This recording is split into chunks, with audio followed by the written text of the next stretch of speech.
Mera Jensen didn't plan to text a billionaire. She only wanted her son to stop crying. It was past midnight, the kind of cold, hollow hour where even the city outside seemed to hold its breath. Mera sat on the floor of her apartment's tiny kitchen, her legs pulled up to her chest, a threadbare baby blanket wrapped around her shoulders. The lights were off, not because she wanted it dark, but because the power company didn't do sympathy extensions. Noah cried from the bedroom. His bottle had been mostly water tonight. Mera tried not to look at the empty can of formula sitting on the counter.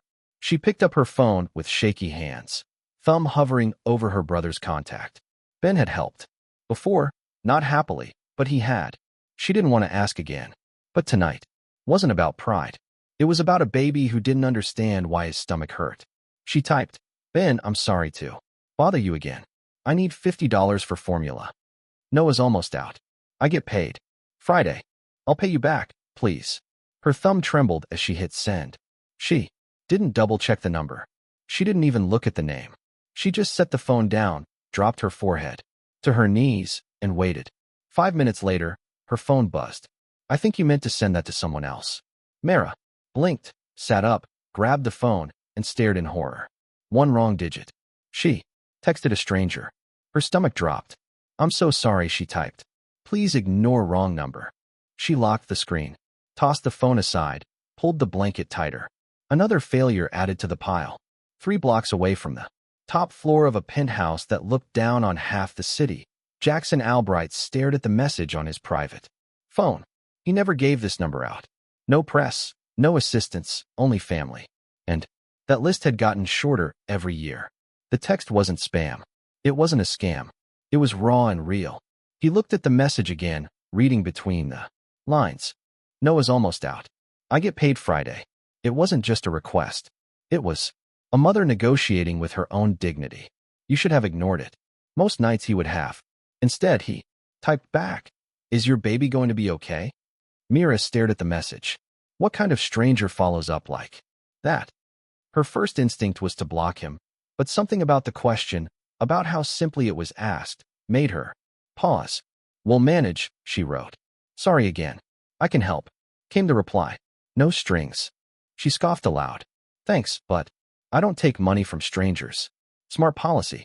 "I'm Jackson now. I'm not a stranger." She didn't reply. She rocked Noah back to sleep. She cried quietly with the kind of grief that doesn't come from just being broke, but from being tired of being broke. And then she did something she never thought she'd do. She sent him her Venmo. 3 seconds later, her phone buzzed again. $5,000 received from Jackson Albright. Mera sat frozen. She blinked twice, opened the app, checked again. $5,000. This is too much. She typed, "I only needed $50. It's already yours. No catch. One less thing to worry about." She didn't cry when she got laid off. She didn't cry when they repossessed her car. She didn't cry when Noah's father ghosted her after finding out she was pregnant. But this broke her. Her hands shook. "Thank you. I don't even know what to say." "You don't have to say anything," he replied.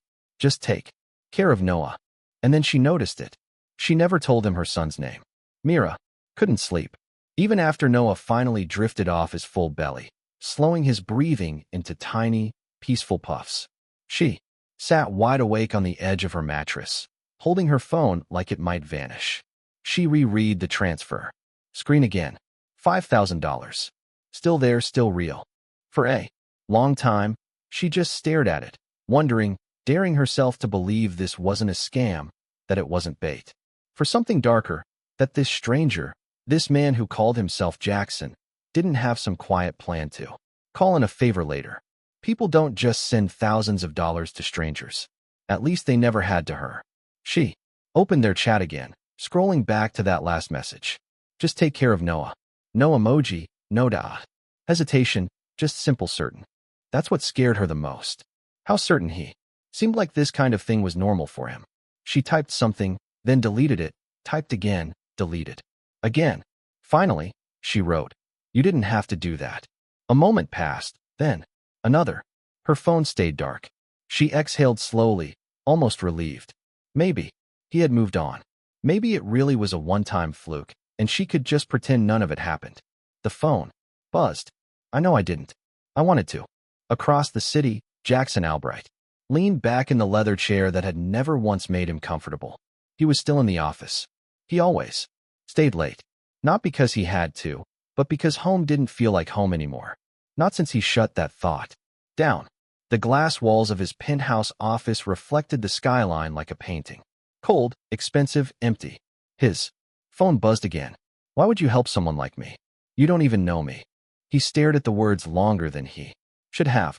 Most people who messaged him wanted things, partnerships, investments, favors, sometimes influence. This was the first time in a long time someone asked honestly why he cared.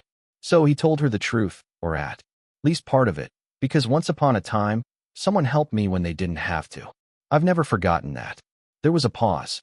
Then I want to pay you back. His brow lifted. For what? For the formula. For the kindness? For not ignoring me. Another beat. I'll figure it out. Jackson's jaw clenched slightly. She didn't ask for more. Didn't hint at needing a job or rent or anything else. She was still holding her pride with both hands. Even while drowning, he respected that more than he expected. So he sent one more message. Tell me, what kind of formula Noah needs? I want to send more. Not money, supplies. Mera hesitated only if it's really no strings. I don't do strings, he replied. Strings are for people playing games. The next morning, Mera woke to a knock on the door. Her heart stopped. No one ever knocked. Not here. The landlord texted, and her neighbors barely looked her way. She pulled on a hoodie, quietly walked to the door, and peeked through the peephole.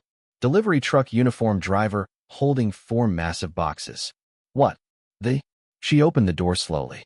Delivery for Mera Jensen? He asked. She nodded mutely. Signature here. She signed. She opened the boxes one by one on the living room floor. Hands trembling. Formula, diapers, baby wipes, bottles, organic puree packets, even clothes. Not cheap off-brand either. The kind of stuff you only saw on Instagram moms with perfect lighting and too much free time. At the very bottom was a small envelope. She opened it slowly. He should have what he needs. Noah deserves better than barely getting by. Jackson. There was no logo, no return address, no way to trace where it had been ordered from. Just a signature she didn't recognize from a man she hadn't even seen. But she felt it in her chest.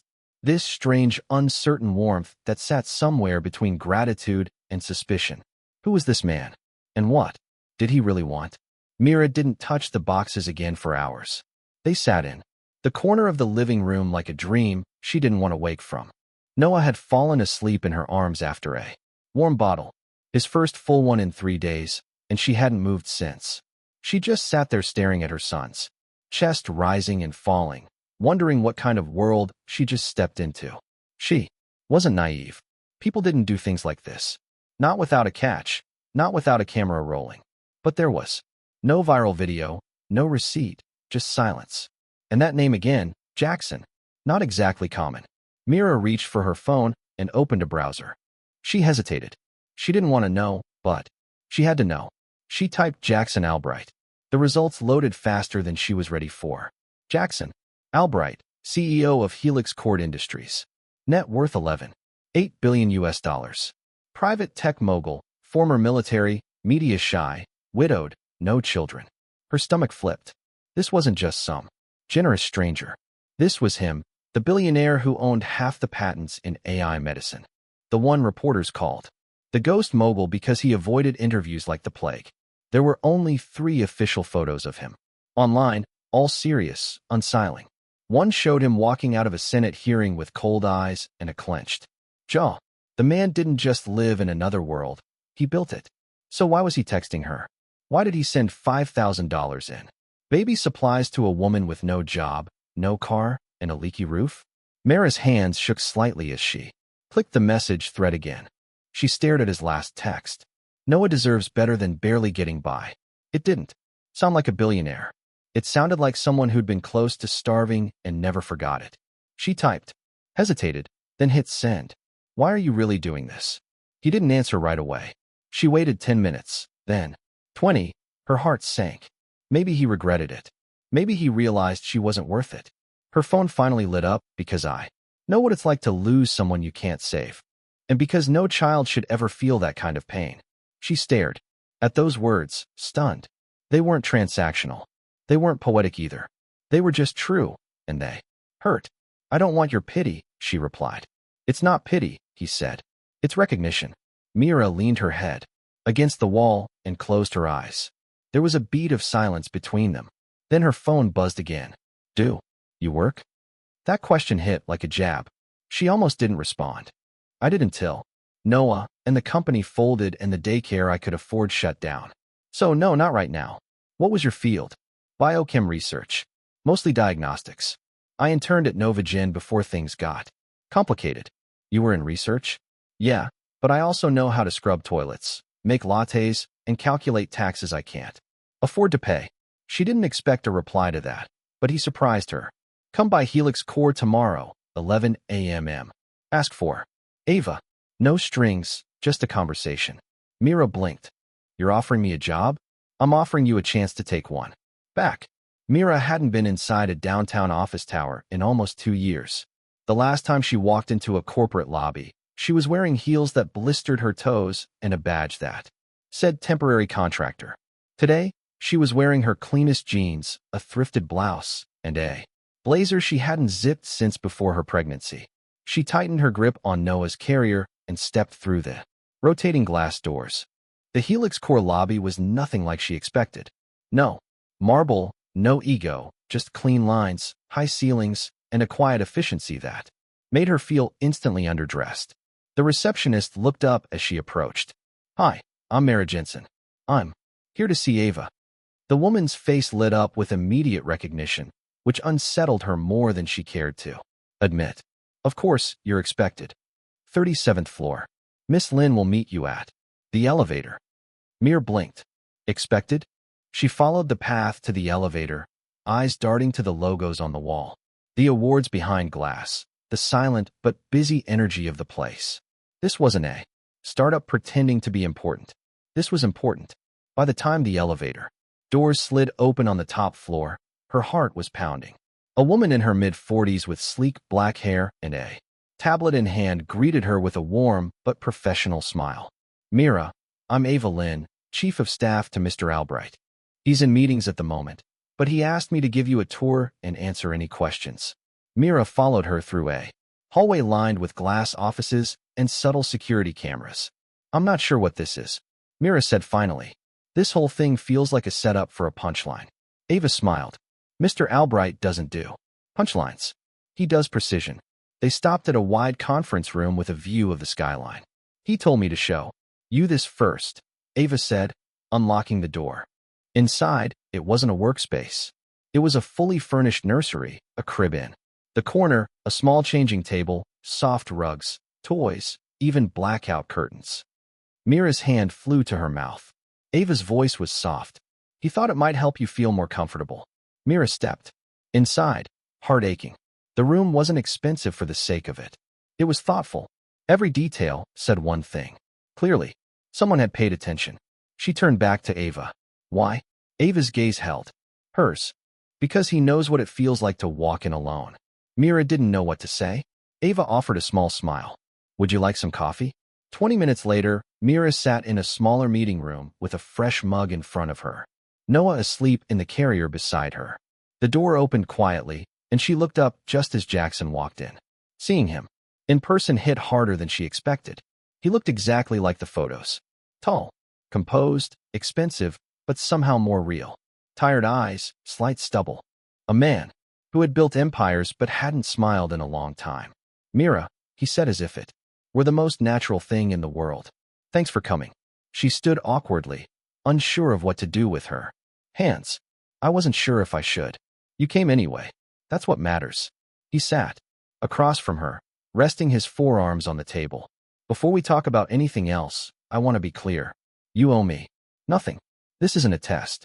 I'm not here to rescue you. I don't believe in charity, but I do believe in investing. In people. Mera stared at him. Why me?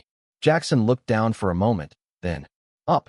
Because I saw someone who didn't ask for a shortcut, who didn't expect anything, who was willing to go without, before they let their kids suffer. And because someone like that I'd trust with anything. Mera felt her throat tighten. He slid a folder across the table. Temporary position, 3 months, finance, audit, support, flexible hours, work on site or remote. Pay is more than fair, and if it's not a fit, you walk. No questions. Mera opened the folder and blinked at the number on the offer line. It was more than she made in 6 months at her old job. She looked at him. This is real. It is. She glanced down at Noah, then back at Jackson. And the nursery? He smiled just barely. Also real. For a moment, they just sat there in quiet understanding. Finally, Mera nodded. Once. I'll take it. Mera showed up on her first official day wearing the only business casual outfit she hadn't already donated during last winter's rent panic. The pants were a little tighter than she remembered, but they buttoned, and that was enough. She kept her hair pulled back, minimal makeup, and slipped into the building with Noah tucked against her chest in a soft gray sling. No one stared. That surprised her. She half expected side eyes, whispers, or polite but cold smiles. But the woman at the reception desk greeted her with a kind welcome back, as if she'd worked there before. The elevator to the top floor opened the moment she approached. Ava met her with coffee already in hand. Noah's space is ready, Ava said, not missing a beat as she walked her down the hallway. And yours is just across the glass. You'll have full access to internal systems. It will set you up. Let me know if you run into any trouble. Mera blinked. That's it. Ava smiled. That's it. The office they let her into was modest but sleek. A wide desk, dual monitors, and a chair so ergonomic it felt like cheating. Behind her, a glass partition looked into the nursery. Noah was already cooing at a set of plush blocks on the rug, oblivious to how drastically his world had shifted. Mera sat down slowly, hands hovering over the keyboard. She hadn't worked in over a year. She hadn't touched an internal audit system since her final project before maternity leave, the one that never got finished because the company folded without warning. But as she opened her inbox, reviewed the file, directories, and pulled up the company's audit logs, something familiar stirred in her chest. Her brain clicked back into gear. She knew what to look for. Baseline deviations, inconsistencies between submitted and verified invoices, patterns of internal transfers that didn't match project activity. It was like brushing off an old instrument and remembering the tune. She worked quietly for over an hour, only stopping when she noticed someone standing outside her office. Jackson, he wasn't wearing a suit today, just a black button-down, sleeves rolled, slacks. Still looked like he belonged in a magazine. May I? He asked. She nodded. It's your company. He stepped inside, glanced through the glass at Noah, then turned to her screen. Settling in. Okay. I haven't broken anything yet, she said. Give it time. She smirked before catching herself. He looked at the monitor. You're already in the reconciliations folder. I figured I'd start with the third quarter reports. There's a few inconsistencies in vendor payouts that don't match project records. Jackson tilted his head. You found that already? She shrugged. They're not well hidden. His expression changed, not surprised, but something more thoughtful. Anything feel off to you? He asked. Mera hesitated. I've only been in the system an hour, but yeah, either someone's rounding in ways that make no sense, or someone's hiding something in the noise. Jackson's jaw tightened just slightly. You don't have to dig deep yet. Start surface level. Right, Mera said. Except I don't do surface level. He nodded once. Neither do I. Then he turned and walked out. That afternoon, Ava brought her lunch without asking. Grilled chicken, roasted vegetables, iced tea. Mera was mid-bite when a ping came in through the internal messenger. Keep this just between us. If you find something that doesn't look right, bring it directly to me. No one else. Not even Ava. Understood? Mera stared at the screen. You expect me to find something? I expect you to see things others won't. She sat back in her chair and looked through the glass at Noah. He was curled up asleep with a tiny stuffed fox tucked under his chin. The sun lit up the soft edges of his hair. And for the first time in months, Mera didn't feel like she was running behind the world.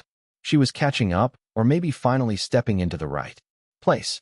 By her second week at Helix Career, Mera had built a rhythm. Morning started with black coffee, a kiss to Noah's forehead, and a silent promise to stay ahead of whatever curveball life had cued next. She arrived early, usually before Ava, sometimes even before Jackson, and always checked on Noah first. He had adjusted to the nursery faster than she had to her office. Every day, she'd find him nestled in the corner with a rotating cast of plush animals and an endless supply of organic snacks. Mera, on the other hand, was deep in spreadsheets, audit logs, and data trails. She didn't treat this job like a lifeline. She treated it like a mission. It was the only way she knew how to work with precision, with care, and with the kind of focus that blocked out everything else. By Friday afternoon, she found it. It wasn't a smoking gun. It never was. But there was a pattern. The same vendor name repeated just enough. The amounts varied, always under internal audit thresholds, but they all shared a strange trait. They were tied to non-existent project codes. Mera leaned closer to her screen, double-checking. The vendor didn't match any real division.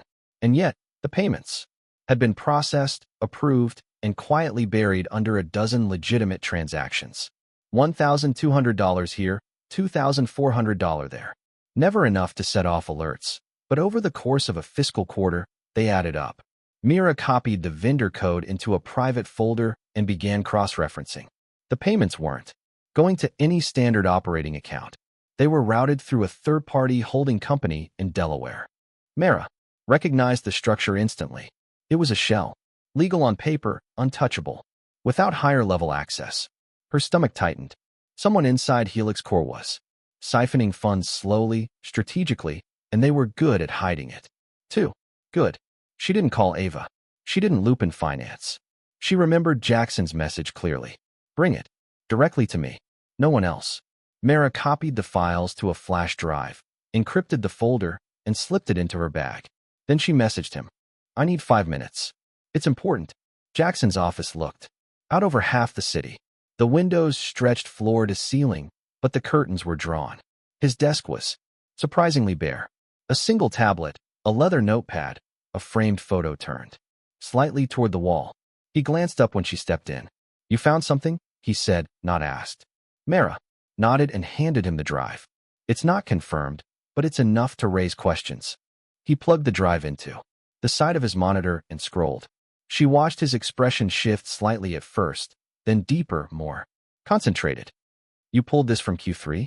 Yes, but it spans earlier quarters. The vendor doesn't exist. The payments route through a shell account in Delaware, masked under smaller invoices. Jackson leaned back, exhaled through his nose. You're right. It's clean. Too clean. Which means whoever did it knows the system. Knows it well, Jackson said. Probably helped design the controls. Mera crossed her arms. You already suspected something. He looked at her. I've been watching the numbers drift since late last year, but I couldn't get anyone in finance to chase it. Too subtle, too easy to explain away. So why not bring in an outside firm? He hesitated. I don't know who I can trust. Mera felt that settle in her chest like a weight. She understood that kind of isolation, the kind that came after losing too much and trusting too fast. It hollowed you out, made you second-guess everything, everyone. So what now? She asked. I want you to keep going, Jackson said. Keep digging, but quietly. No names, no email trails, and if anyone asks, you're still reconciling back-end billing records. Mera tilted her head. You're asking me to investigate your own company? I'm asking you to find the truth. She held his gaze. And if I find something ugly? Jackson didn't blink. Then we deal with it. That night, Mera lay awake staring at the ceiling. Noah curled against her side. She replayed the conversation in her head again and again, trying to shake the unease that clung to it. She wasn't afraid of digging. She wasn't even afraid of what she might find. What worried her most was what she'd already seen in Jackson's face. He already knew. He just didn't want to admit it. The next morning, Mera woke before her alarm, not to know his cries, but to silence. The kind of silence that felt heavy. She checked his crib, still asleep, arms overhead, his lips pursed, into a tiny frown like he was busy negotiating with his dreams. Mera brushed her teeth in the kitchen sink. Her bathroom faucet had started leaking again, but she hadn't called maintenance. She didn't want strangers in her space. Not now. Not when she was part of something she barely understood. By 7:30 a.m., she was already at her desk on the 37th floor reviewing the vendor logs again. This time she dug deeper. The shell company receiving the siphon funds had a name, Trinox Solutions, LLC. It meant nothing to her, but when she ran the tax ID through an open business registry, the address pinged back to a downtown mailbox drop and listed a single executive agent. No public names, just a firm that specialized in anonymity. Mera sat back, fingers tightening around her coffee mug. This wasn't some lazy embezzlement. Whoever was behind this had designed it to run unnoticed for years. It wasn't greed. It was planned extraction. At 9:06 a.m., Jackson walked into her office without knocking. Trucks, she said before he could sit. He raised an eyebrow. You found it. It's a holding shell. No employees registered through a legal blind. I traced 4 separate payments this month, routed through different department budgets, all under compliance thresholds. It's sophisticated, precise. Jackson said. Nothing. He looked tired again, like he hadn't slept. His tie was crooked and his phone was still in his hand. I need you to keep this on your machine only, he said. No backups, no external transfers. Mera nodded, then leaned forward slightly. Jackson, how long have you suspected this? He looked at her, jaw set. Long enough to know whoever's behind it doesn't care about the company or the people working here. You think it's someone close to you?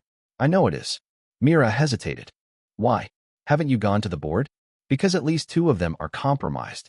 They've already shut down one internal audit. If I make the wrong move, it blows up. Mera's throat tightened. So, why me? Jackson finally sat down across from her. Because you don't owe anyone here anything, and you don't scare easy. The way he said it wasn't flattery. It was truth. It felt like someone had finally seen her. Not just the mother. Not just the woman trying to survive, but her. The sharp, quiet force she used to be before life knocked her down hard enough to leave marks.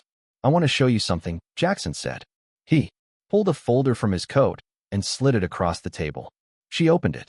A face stared back at her. Mid-40s. Clean cut, sharp suit, neutral smile. Vincent Harmon, Jackson said. Chief Financial Officer. Mera froze. I've heard the name, isn't he? He was hired 2 years ago after the last CFO resigned unexpectedly.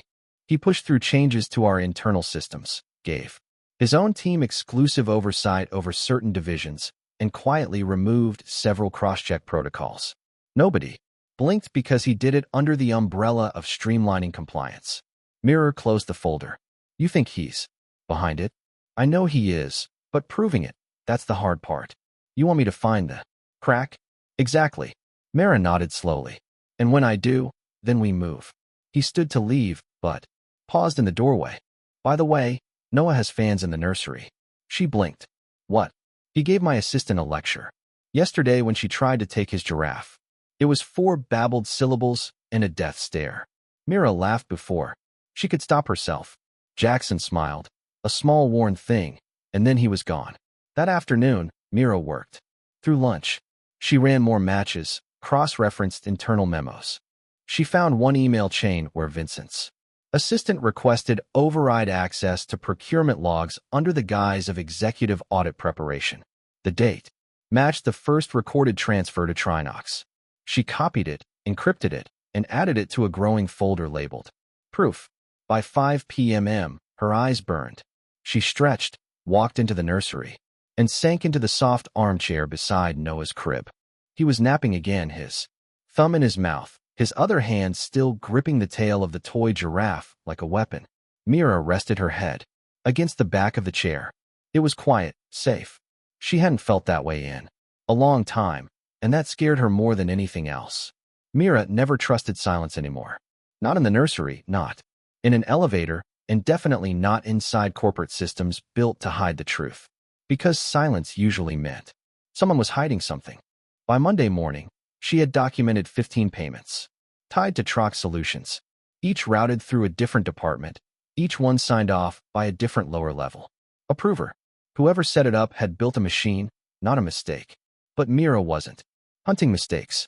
She was chasing patterns. And this one had fingerprints. She waited until Noah was fed and settled in the nursery before stepping into Jackson's office. She didn't knock. He'd stopped expecting her, too. He was at his desk reading a contract, but the moment he saw her face, he pushed it aside.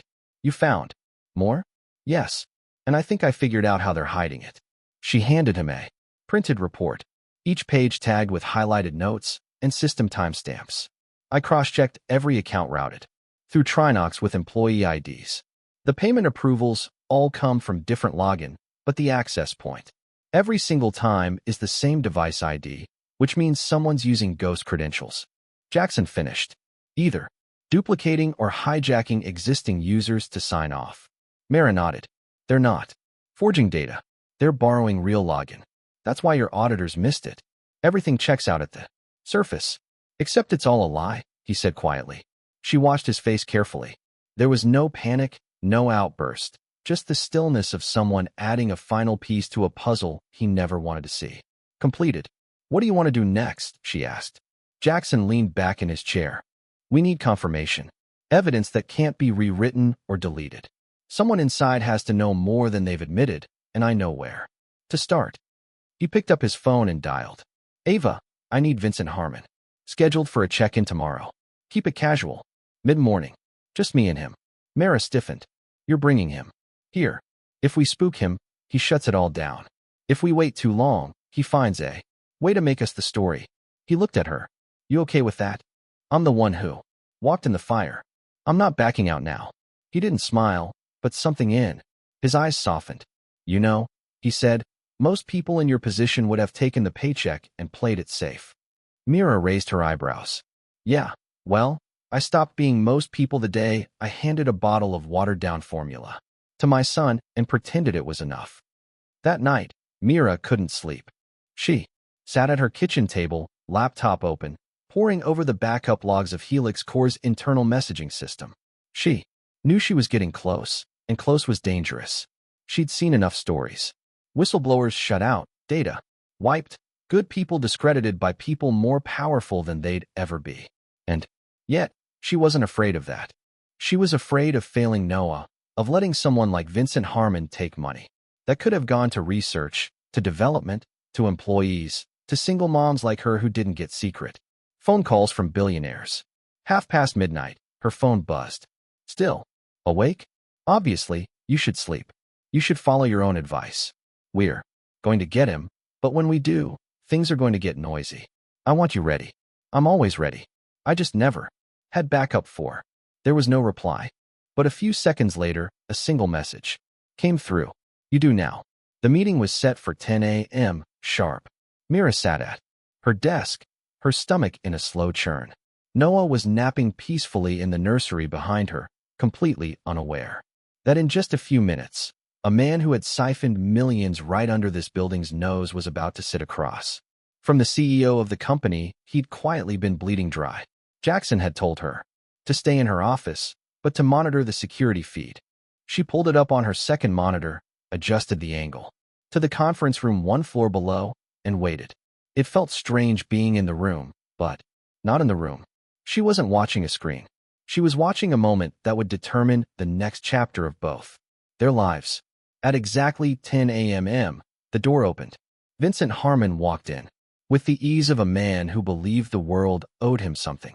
He wore a navy blue suit, tailored perfectly, and an expression that hovered between casual boredom and polite confidence. Jackson was already seated. There was no handshake.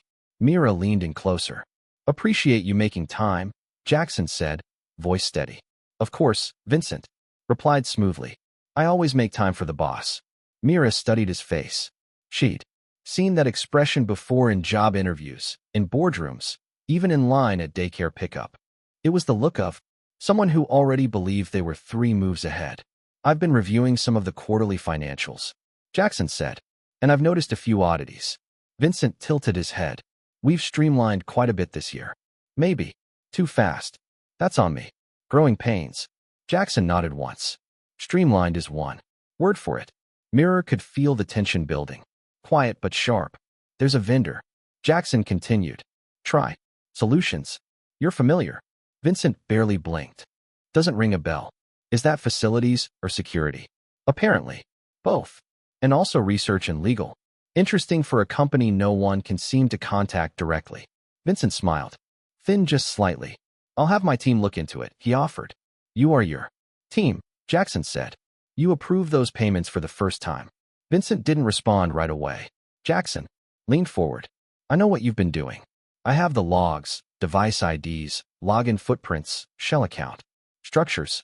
You've been moving money through dummy vendors and distributing it through ghost pipelines. And you thought no one would notice. Vincent's mouth twitched. Mera couldn't tell if it was irritation or amusement. You've been listening to your new pet accountant a little too closely, he said. Mera's stomach dropped. He knew. Jackson didn't flinch. Her name is Mera, and she saw what you were hoping everyone else would ignore. Vincent laughed quietly. And let me guess, you two have been bonding late at night over spreadsheets and baby bottles. Mera's pulse spiked. Her hands curled into fists under the desk. Jackson's voice dropped. Calm. Controlled. You're done, Vince. No, Vincent said, smile returning. You're done. The words hung in the air like a switchblade. Vincent reached into his jacket pocket and pulled out a small flash drive. He set it on the table between them. You think you're the only one who's been collecting data? Come on, Jackson. You're not that naive. The board's tired of your secret projects and PR disasters. They're tired of your moods, your grief. You made the company vulnerable. I just helped it survive. Mera leaned closer to the screen, breath caught. Jackson's jaw tightened. What's on the drive? Emails, messages, financials that look like mismanagement. That suggests you've been diverting funds to cover personal liabilities, which, by the way, we both know you haven't. But perception matters more than truth when you're on the chopping block. And you're giving it to me. Because I'm not. I'm warning you. You've got until Friday to resign. Quietly. I've already spoken to 2 board members. They'll back me. Walk away and I won't bring Mera into this. She gets a nice severance and a silent exit. Everyone wins. Mera sat frozen. Jackson stared at him. Then quietly, you underestimate me. No, Vincent said as he stood buttoning his jacket. I understand you better than anyone else. In this building, you built something great, but you're too human now, and human doesn't survive here. He walked out without waiting for a response. Mera closed the feed and leaned back in her chair. Her heart was racing. Her face felt hot, and all she could think was one thing. They were at war now, and Vincent Harmon played dirty. Jackson didn't return to his office after the meeting with Vincent. For 2 hours, Mera stared at the closed conference room feed, but there was nothing left to see. No movement, no sounds. Just an empty table and the ghost of a conversation that changed everything. She couldn't sit still anymore. She printed out her report, the one with every documented transfer, every ghost approval, and every shell account tied to Trinox. Then she walked the hallway, heart pounding, and entered Jackson's office without knocking. He was there, back to her, standing at the window with the blinds drawn halfway, watching the city like he was waiting for it to collapse. He didn't turn when she spoke. I saw everything. Jackson didn't flinch.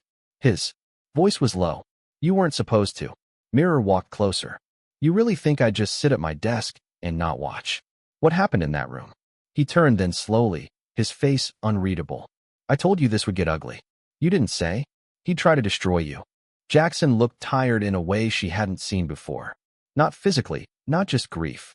It was the weariness of someone who had finally confirmed that the worst person he suspected was exactly who he feared, and worse, had the power to get away with it. He has the board. Then take the fight public and put the company at risk. The thousands of people who rely on it. The research we've invested in for years. If I move too soon, he spins it. I look like the unstable billionaire clinging to control. You look like the woman I manipulated to cover my own mistakes. Mera's throat tightened. Then we find proof he can't spin. Jackson studied her face. You're still in? I was in the moment I figured out the math didn't add up. He stepped forward, picked up the report from her hand, flipped through it in silence. When he finished, he looked up. I have one last card to play. It's not guaranteed to work, and it's risky. Define risky. I've been working with someone off the books, former FBI forensic accountant. She's helped me track internal corruption quietly. But if we bring her in now, it won't stay quiet. And you trust her with the truth? Yes. Then bring her in. Jackson hesitated. This only works if we all play our part. She'll need full access to the logs, everything you found. And if Vincent catches even a whiff of what we're doing, he'll come after you. Mera Didn't blink. Let him try. That night, the safe house wasn't just a contingency plan. It was real. Jackson handed her an access code, a private residence owned under a subsidiary company located in a quiet part of the city, already stocked with essentials. Mera didn't ask how. She didn't need to. She packed lightly. Just clothes for her and Noah, the laptop, the flash drives, and a copy of the report. Noah fussed when she moved him into his carrier, but settled as soon as she held him against her chest.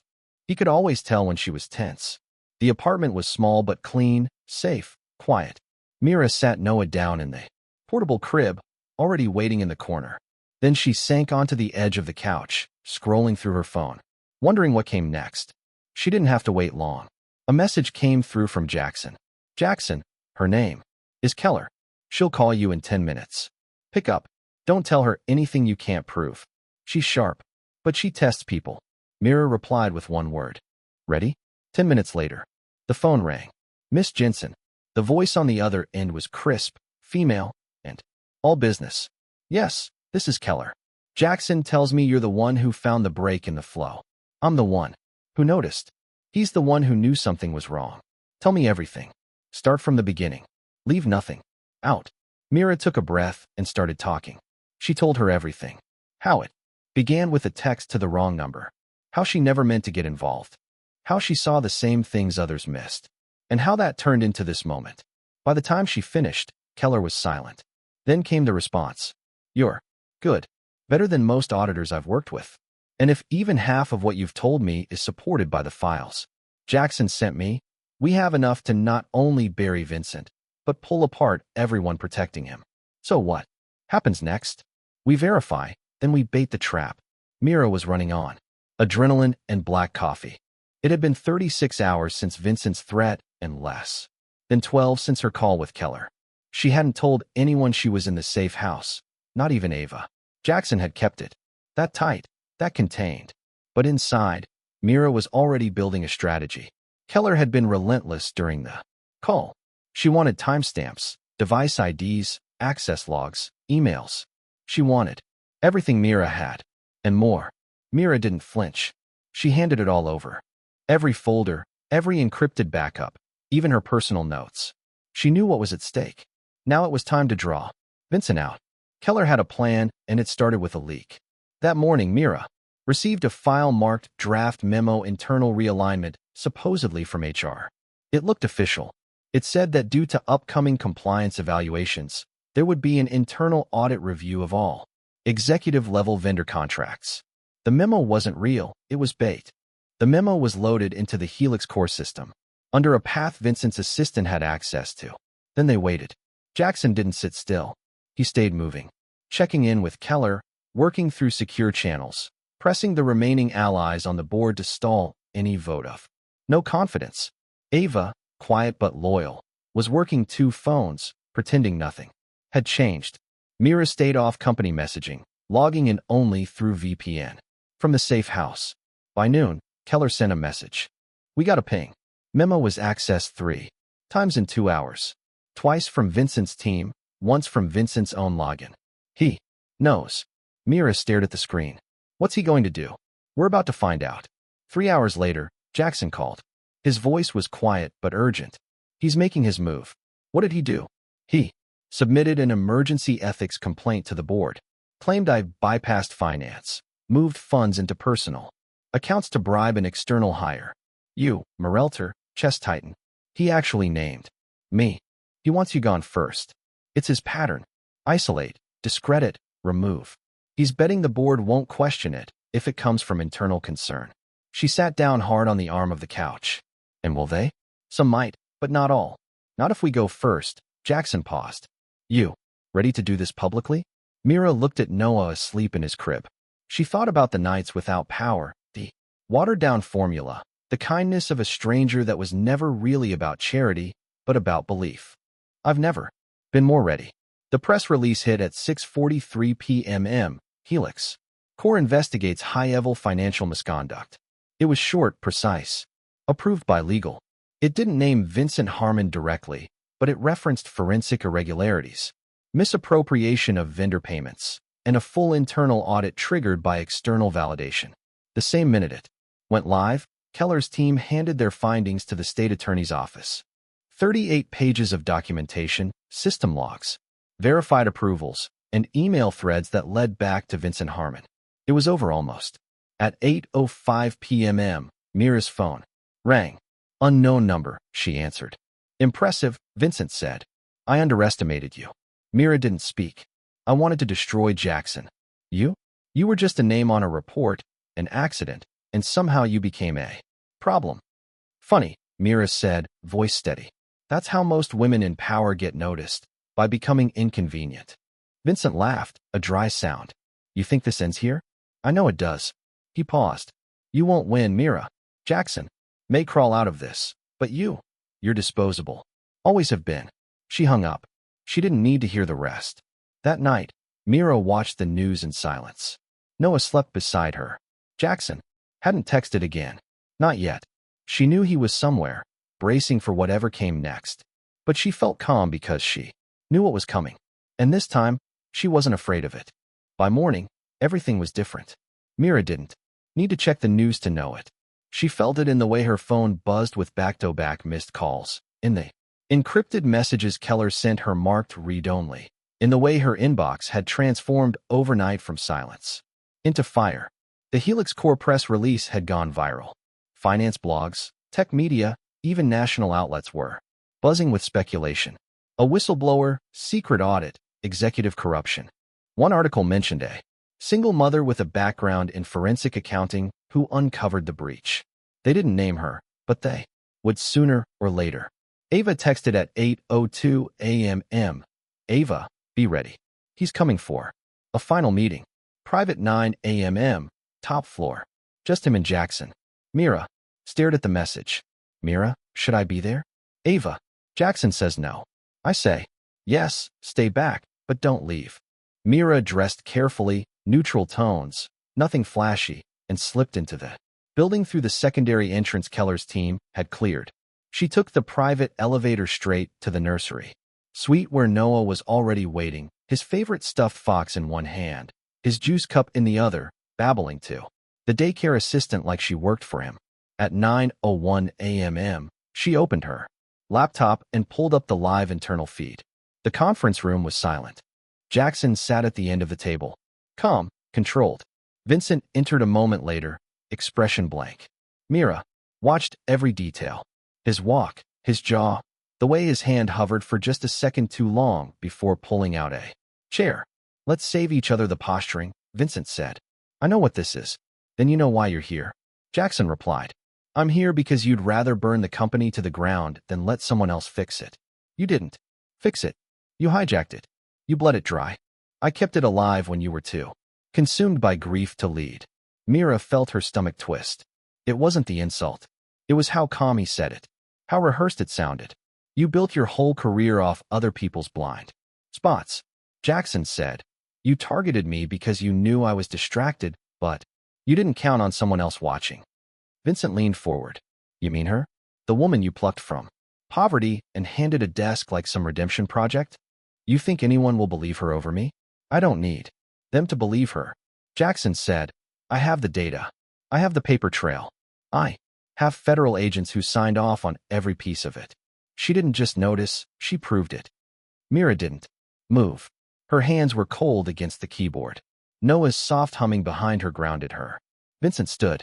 This is a mistake. No, Jackson said, rising slowly. The mistake was thinking you were untouchable.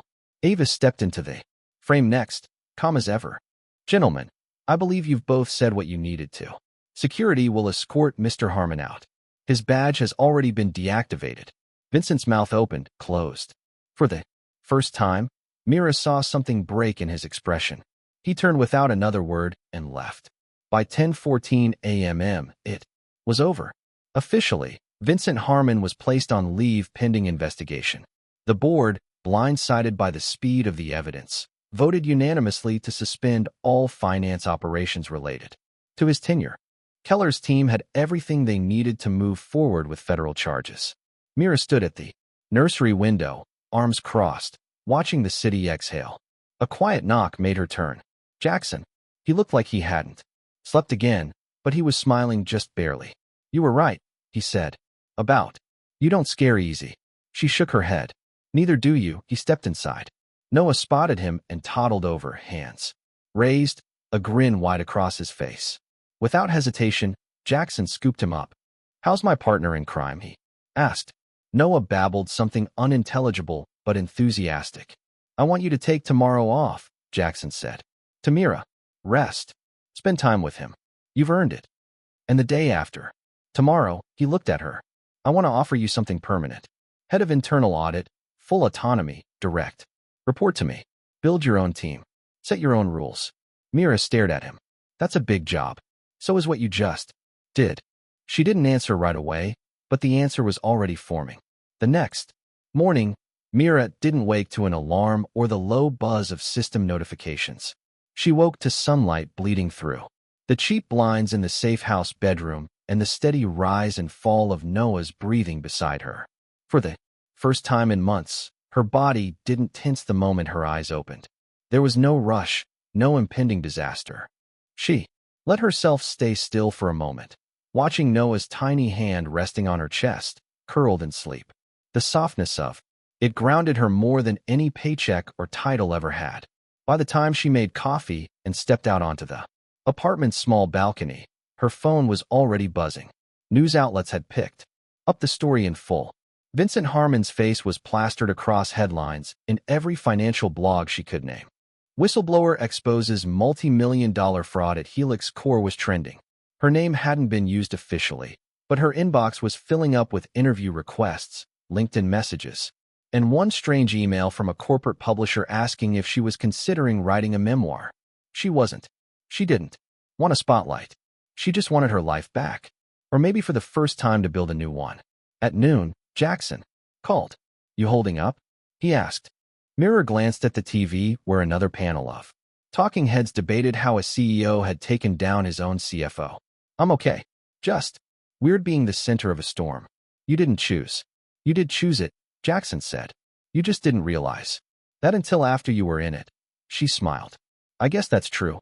There was a pause on the line, and then he spoke again more carefully this time. I wasn't going to say this over the phone, but I think I'd regret not saying it at all. Mera's breath caught slightly. I don't know what happens next for the company for me, but I know I trust you, and I don't say that easily. She sat down. Slowly. I trust you too, she said. More than I ever expected to. Another pause. Longer. I'd like to see you, he said. If you're up for it. Mera glanced at Noah, who was trying to stack plastic cups into a tower that immediately collapsed. I think we're ready to come back. The reunion wasn't dramatic. It wasn't slow motion or cinematic. It was quiet. Mera stepped into the Helix Core lobby carrying Noah. Both of them dressed simply, neutrally. A few employees nodded at her, but no one stared. Ava greeted her with a warm smile and handed her a badge with her new title already printed. Mera Jensen, Director, Internal Audit. Ava led her to the elevator. As the doors closed, Mera turned slightly. Does he know I'm coming up? He's been watching the time since 7 a.m., Ava said with a small grin. Jackson was standing at the window again when she entered his office. He turned as she stepped in. No tie today, shirt sleeves rolled, eyes tired but brighter. Then she remembered. You came back, he said. I wasn't gone, she answered. He looked at Noah, who reached his arms out toward him immediately. Jackson stepped forward, picked him up, and held him. Without hesitation, Mera watched something deep in her chest tightening and loosening at the same time. You kept your promise, she said. He glanced at her. Which one? All of them. He nodded, then offered a quiet, sincere reply. Let's make some new ones. 3 weeks later, Mera found herself walking into a boardroom as the lead. Not someone's assistant. Not the girl who stumbled into a job she didn't deserve. Not the charity case or the wrong number story everyone whispered about behind glass walls. She was the woman who exposed a multi-million-dollar fraud, helped save one of the most valuable tech firms in the country, and did it while raising a baby on her own with a bottle in one hand and a folder full of evidence in the other. And she wasn't scared anymore. The board meeting was short. Keller had already briefed them, and Ava had prepped the financial summaries. Mera's role was clear, direct, professional. Concise. This is the internal compliance framework moving forward, Mera said, clicking through a clean, minimal slide deck. Transparent, decentralized, triple audited. No one, not even the CEO, can bypass it without leaving a trail. She didn't look at Jackson when she said it, but she felt him watching.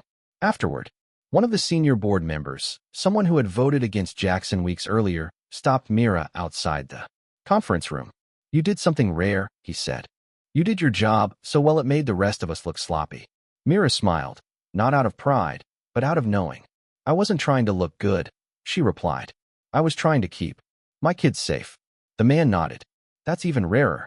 That night, she stayed late. Not because she had to, but because it felt good to work in silence again, to run final checks to make sure nothing had slipped. The office lights dimmed on auto, but she didn't mind. She was reviewing a vendor log when a familiar voice spoke behind her. Shouldn't you be home by now? Mera looked up. Jackson leaned against the doorway, coffee in one hand, the other tucked into his pocket. He wasn't in CEO mode. He was in him mode, slightly disheveled, quietly observing, showing up without needing a reason. You told me to build the system, Mera said. I'm building it. He walked in and set the coffee down next to her. Come on, he said. Let's get out of here. She raised an eyebrow. And go where? Anywhere you want. They didn't go far, just downstairs. Just outside. Just to a quiet street where the city felt a little less like a machine and a little more like something alive. They walked in silence for a while. Mera was the first to break it. Do you ever think about how weird this all is? Jackson gave a half smile. Which part? Me? You. This whole thing starting because I typed a number wrong. I don't think that was weird, he said. She looked over. I think it was the first right thing that happened in a long time. Mera exhaled and for once didn't argue. Mera stood in front of the mirror in the new apartment, buttoning the last clasp on the necklace she hadn't worn in almost 2 years. It was simple, a small silver circle on a thin chain. Her sister gave it to her before she passed. For a long time, it had stayed buried in a drawer, forgotten under unpaid bills and medical forms. But tonight felt right. Noah was in his new pajamas, sitting cross-legged on the floor with a spoon in one hand, and applesauce smeared across his chin like war paint. Mera smiled as she wiped his face and laughed when he swatted her hand away. She didn't recognize this version of her life, not because it was perfect, it wasn't, but because it felt like hers.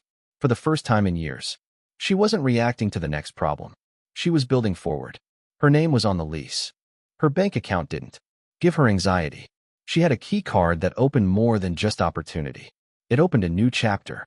Later that night, when Noah was asleep and the city had gone quiet outside the window, Mera sat on the couch with her laptop open. Her inbox had one unread message sent from a private internal account Jackson had created just for them. No subject line, just one file attachment. She clicked it. Inside was a screenshot of the very first message she'd ever sent him. Ben, I'm sorry to bother you again. I need $50 for formula. Noah's almost out. I get paid Friday. I'll pay you back, please. And below that, the reply, I think you have the wrong number. She stared at it, her hand covering her mouth. Jackson had titled the file, The Accident That Wasn't. A message appeared from him a moment later. Jackson, thought you might want to keep that so you never forget what it took to find your way here. Mera typed back, you still think it wasn't an accident? I think the universe is better at hiring people than HR. She laughed, sitting back, letting the warmth of the moment settle into her chest. After a few seconds, she typed one more message. You ever think about what happens next? Every day, she waited, and then it came. I'd like you and Noah in my life. Permanently. Not just as a team, not just as coworkers, as mine. If you're ready. She read it twice, not because she doubted him, but because she'd never let herself picture the possibility this clearly. Then she smiled and replied, Mera asked me again in person. A minute later, her doorbell rang. Thank you for staying with us until the very end of this unforgettable story. If Mera and Jackson journey moved you, please give this video a like and subscribe to the channel.